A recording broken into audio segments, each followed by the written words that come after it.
Post Covid हमारे work life और family life, personal life में कोई डिफरेंस ही नहीं रह गया है. Work life balance should have no. Long working hours is actually making us burn out from inside.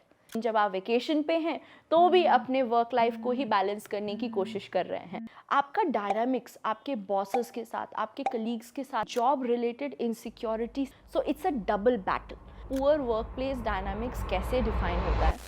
Welcome back everyone. We are again connected with thriving mind podcast series और मैं thriving minds की clinical head and neuropsychiatrist doctor Ankita Priyadarshini. आज हम बात करेंगे one major factor contributing to anxiety and depression in work place. So अब हम बात करें सिर्फ एक फैक्टर की, तो सिर्फ और सिर्फ इनको साफ भाषा में बोला जाए तो that is poor work place dynamics. हम जानते हैं कि वर्क प्लेस हमारे लिए कितना ज़्यादा इम्पॉर्टेंट है और उसका हमारे मेंटल हेल्थ के ऊपर बहुत बहुत ज़्यादा इम्पैक्ट है. सो अगर हम बात करें कि पुअर वर्क प्लेस डायनामिक्स कैसे डिफाइन होता है, तो इसके खुद के काफ़ी सारे कंट्रीब्यूटिंग फैक्टर्स हैं. First one, long working hours. आप जानते हैं कि पोस्ट कोविड हमारे वर्क लाइफ और फैमिली लाइफ, पर्सनल लाइफ में कोई डिफरेंस ही नहीं रह गया है. जो काम 8 बजे से 6 बजे तक होना था, that gets prolong till 11 PM. And literally इतना ज़्यादा लंबा काम करने के बाद आपको खुद के लिए टाइम ही नहीं मिलता है. That further builds up the anxiety and depressive component. अगले दिन के बारे में फिर सोचना कि फिर यही मंडेन टास्क मुझे अगले दिन भी रिपीट करना पड़ेगा. So literally, long working hours is actually making us, burn out from inside. Second point, as I said, family life, personal life and work life के बीच में कोई difference ही नहीं रह गया है. आज आप वेकेशन प्लान कर रहे हैं, लेकिन जब आप वेकेशन पे हैं तो भी अपने वर्क लाइफ को ही बैलेंस करने की कोशिश कर रहे हैं. You are still writing emails, you are still doing the task which your boss has allotted to you. और ऐसे ही ना तो आप अपना वर्क लाइफ कंप्लीट कर पा रहे हैं, ना ही personal and family life. Work life balance should have no. Work life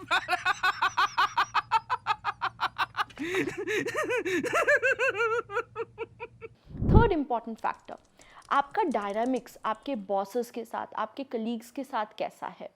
work place rumours is severely detrimental to your mental health. क्यों? क्योंकि आप अपने आप को वर्क प्लेस पे भी प्रूव करने की कोशिश कर रहे हैं that you are good enough at your job. On the other hand आप ये भी बैटल कर रहे हैं कि जो आपके बारे में मिस इन्फॉर्मेशन, जो आपके बारे में रूमर्स सर्कुलेट हुई है और जैसा जैसा लोगों का आपके बारे में इम्प्रेशन बनता जा रहा है वो सही नहीं है. सो इट्स अ डबल बैटल. तो आप जान सकते हैं कि इस तरीके से आपके अंदर कितनी फ्रस्ट्रेशन हो रही होगी, कितना ज़्यादा आप एंग्शियस फील कर रहे होंगे उन लोगों के साथ रहने में जिनके साथ आप अपने दिन का मैक्सिमम टाइम पीरियड स्पेंड करते हैं. So I will warn you about this work place rumour.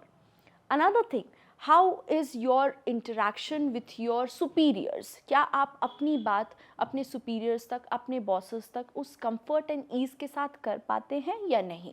आपके बॉसेस का आपकी तरफ रिस्पॉन्स कैसा रहता है. How is the HR department handling with you. ये सारी चीज़ें बहुत ज़्यादा कंट्रीब्यूटिंग करती हैं कि आप अपने वर्क प्लेस पे कितना हैप्पी, कितना कंटेंट, कितना सेटिस्फाई फील कर रहे हैं.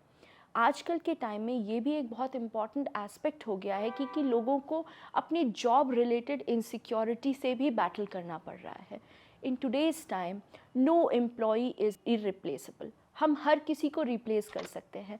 इस फियर के साथ most of the population of the employees they work at their job places. हमेशा इस डर में रहना कि पता नहीं कब मुझे जो है वो नोटिस आ जाए, कब मुझे रिप्लेस कर दिया जाए और कब मुझे boss can fire me any time.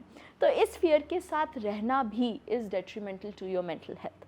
सो आप जान सकते हैं कि भले टॉपिक बहुत ही कॉमन है जो है वर्क प्लेस डायनामिक्स, लेकिन कितने सारे कंट्रीब्यूटिंग फैक्टर्स हैं आपके स्ट्रेस एंड एंग्जाइटी के लिए.